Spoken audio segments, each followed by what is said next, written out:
What's up guys, it's Tommy here and welcome to a Liverpool news video where we will talk about the breaking news reported by the Mirror newspaper that Liverpool owners FSG rejected a £3 billion offer for Liverpool FC. So we will dive into all the details of that, and I'm really excited to reveal that we have a new sponsor on the channel for the next few days. I have partnered up with RetroSupplier.com. They are a replica vintage football kit selling website, and they were kind enough to send me 2 Liverpool kits which I have been wearing for the past week. I'm wearing one right now and they are super comfortable, great quality, and you can find retro vintage football kits from a lot of teams, and not just clubs but international team as well. So make sure to check out the website. Shipping worldwide is free of charge. I have a discount code for you guys. If you enter the code TAKE5 at checkout, you get a 5% discount, and if you buy some retro vintage football kits on the website, you support the channel, so thank you. And now back to the video. So the Mirror newspaper is reporting that Liverpool's owner John W. Henry is under more and more pressure each day to sell Liverpool FC and move on following his part in the failed attempt to join the European Super League. And the Mirror is revealing that Fanzone Sports Group have rejected a bid of £3 billion for Liverpool FC, which sounds absolutely insane to me, but maybe they are thinking that they are committing to Liverpool Football Club long term. But I will be honest, my heart says I want Liverpool to be sold to owners that deeply care about Liverpool Football Club and its fans, and not just to make a big profit. And I mean, FSG could have made 10 times the money that they sold Liverpool, that they bought Liverpool for. They bought Liverpool for £300 million 10 years ago, and they could have 10x their money with this sale. But my head also says, if Liverpool are sold to owners from the Middle East, that's what they are reporting, will those owners be better than FSG or worse? That's the thing that we don't know. So it's a huge risk to sell Liverpool, but it's out of the fans' hands. But I think it's absolutely staggering to me that somebody from the Middle East would come and bid £3 billion in the middle of the pandemic, when Liverpool FC lost around £100 million in revenue, and FSG still didn't sell, which would this was probably an incredible offer that they seriously considered. And other potential bidders, most of them from the oil-rich Middle East, are hovering, waiting to see if John W. Henry and Anfield chairman Tom Werner change their mind after coming under fire from angry Liverpool fans. So if you, a Liverpool fan watching this, want FSG to be sold, FSG to sell Liverpool FC, then keep the pressure going on the owners. I'm sitting on the fence just because I don't know whether these mega rich owners from the Middle East would invest properly into Liverpool. But if they would be similar to what the Man City owners did to the Manchester area, redeveloping a lot of things connected to Manchester City, and even investing a lot of money into the infrastructure in Manchester, if we could get owners like that into Liverpool FC, then I'm all for that, because I think Liverpool FC need investment to compete at the very top level, to compete with Chelsea, Man City, and even Real Madrid and Barcelona. Jurgen Klopp is not a magician. He can't turn Liverpool into a title-winning machine without proper investment. And now I think the majority of Liverpool fans want FSG to sell Liverpool. And of course, you know that Liverpool ended a 30-year wait for the Premier League title, which we will be forever grateful for. But that's mainly on Klopp and the players and the recruitment team as well. Of course, FSG deserves credit for that, because they appointed Jurgen Klopp, they appointed Michael Edwards and other people who are responsible for signing the right players for Liverpool. But FSG, if they sell Liverpool right now, they would come away with a huge, considerable profit. And yes, FSG invested in the stadium, building a new main stand to boost Anfield's capacity to 55,000 and a new state-of-the-art training facility at Kirkby, so they deserve credit for that as well. And Jurgen Klopp actually came out and said that Liverpool have decent owners, they made a big mistake and they owned up to it, but overall they have been good for Liverpool Football Club. And that's true, but it's all about the future in sport. It doesn't, the past is great for Liverpool, and that we won the Champions League and the Premier League recently, but it's all about the future, and it's all about how Liverpool's immediate future looks in the next 4 years until Jurgen Klopp leaves Liverpool. And the big problem for FSG is that any good faith, any trust has been shattered and taken away by their recent involvement in this European Super League. And Carragher recently said to the BBC, "I don't see where the Liverpool owners go from here. They apologized, that may make a difference, but I even think long term it will be really difficult for them. Time is a great healer, we all know that. And FSG have done some good things at Liverpool FC, I don't forget that. The ownership which brought in Jurgen Klopp, think of the new stand, the new main stand, the new training ground. They have made mistakes along the way, and big mistakes, but this is the biggest one. It's just whether supporters can ever forgive them for it. I think it will take a very long time for this to heal. My verdict on that, some Liverpool fans will forgive them, but most of them won't. And most of them won't ever forget how they haven't consulted Jurgen Klopp, the players, the fans, nobody before joining the European Super League. Probably the Liverpool owners would be well advised to go against stepping inside Anfield anytime soon. Maybe in 1 or 2 years, if we win another Premier League title, if we win another Champions League with the new signings that the owners make, maybe then most Liverpool fans will warm to them again. But until then, John W. Henry, don't get anywhere near Anfield, don't get anywhere near Liverpool fans, because you will be welcomed with open arms. And the big problem is, if Liverpool fans keep encouraging the owners to sell Liverpool FC, there is no guarantee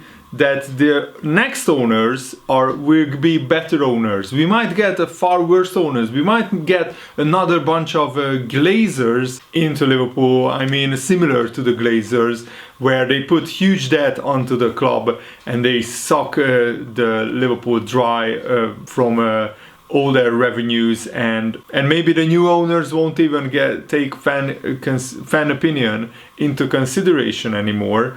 So yes, huge mistakes have been made, and I don't think the Liverpool owners should be forgiven for them, but we should encourage them to improve Liverpool FC, to spend money, to bring in the right players, and to encourage them to get fan representation on the Liverpool board, and also to consult fan groups, and to consult Jurgen Klopp, and to consult the players on any major decision being made in the future, and only then can they remain Liverpool owners. Otherwise, they will be hounded out if they keep not consulting fans and Jurgen Klopp and the players. They keep making mistakes, because that's what they have done. They made a lot of mistakes in the past 5 years, and that can't continue. And now for some good news. Kevin Palmer, a reliable journalist, is reporting in the Sunday World that Liverpool manager being handed a big investment boost, transfer boost, because Liverpool are set to sign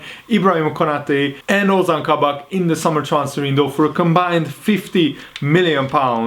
The Sunday World revealed that Liverpool are targeting Konate, and talks are now at an advanced stage over a 5-year contract. Fabrizio Romano and other journalists have reported this, and John Aldridge believes that this duel, Konate and Kabak, is much needed. They are much needed at Liverpool. It will be interesting to see where the owners look to spend some money this summer in a bid to get the fans back on their side after the Super League nightmare. It looks like Konate is coming in, and Liverpool should also sign Kabak because he's just 21 years old and he's settled really well at Anfield, and he could be a player to develop in the next couple of years. When Virgil van Dijk returns, a lot of Liverpool's defensive problems will be solved, and Konate and Kabak would be good potential partners for him. I would expect Joel Matip to leave this summer, and there might even be interest in Ned Phillips after his effort this season. So Liverpool will need a couple of new defenders. I expect plenty of players to be leaving this summer,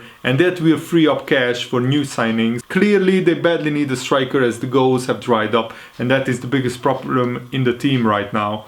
And I fully agree with that. And the Sky Sports reporter is saying that the owners of the majority of the 12 Super League clubs still think that the Super League is a good idea, and they are blaming each other and the poor communication strategy for why it failed. Real Madrid and Barcelona believe that Man City had doubts about joining the European Super League because they frankly don't really need the money. And their unease and doubts quickly spread to the other English clubs. Lots of them still think it's a great idea, a Premier League chief executive said. The only thing they are sorry about is that it's turned out to be such a PR disaster. They are blaming each other and blaming their PR people for failing to get their message across in the right way. If you are not careful, they will do it more professionally next time. So Gary Neville says that government intervention is needed and the government legislation is needed to prevent this happening again. And do you think the Premier League top 6 should be punished heavily? Do you think points deduction is the right way to punish them?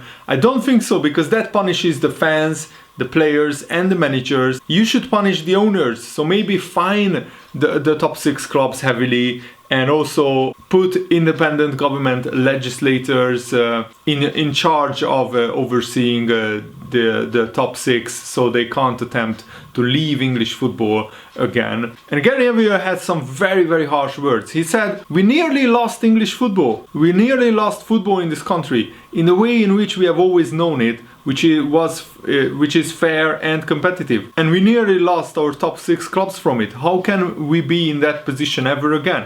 Most of us would go along with a theory of an apology is acceptable. An apology is not acceptable in this instance with regards to the 6 clubs. And Gary Neville continued, "It can never be accepted because last Sunday what they announced was the attempted murder of English football. They attempted to kill English football forever, and they would have done it if they could. They attempted to take £300 million extra every single year for the next 23 years as a guarantee for a different competition that other clubs couldn't get into. Any punishments that can be handed to those 6 clubs in the short term should be given to them. Any punishment that can be given to them legally should be given to them." Do I want these 6 clubs in English football? Absolutely, we need them in English football. The Premier League is done without these 6 clubs, and they know it's done.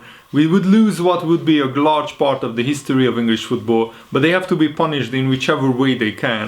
I think most football fans would be in support of the German model, but we don't have that in this country, and it's how we reverse out of that. The only way is not going to be through individual declarations for each club. It's going to come from government legislation. So that's a good point by Gary Neville. Let me know if you agree with that or not. And Jurgen Klopp said that on current form, Liverpool don't deserve Champions League football, and I fully agree with that. He said, if you deserve it, you deserve it. I didn't see today that we deserved to play Champions League football next season. In another 5 games, we will see what we can do. We learn or we don't play Champions League. That's it. If we play like this and don't finish games like this off, why should we play Champions League? We want to deserve the Champions League, and we don't want to come and be cheeky. We want to earn it. And with these results, you don't earn it. It's all on the table, so go for it. It feels close to being unacceptable, but we have to accept it anyway. And Jurgen Klopp said that he doesn't think Liverpool can create many more chances than what we created against Newcastle. We didn't finish the game off. We didn't play enough. It was not complicated. With a few passes,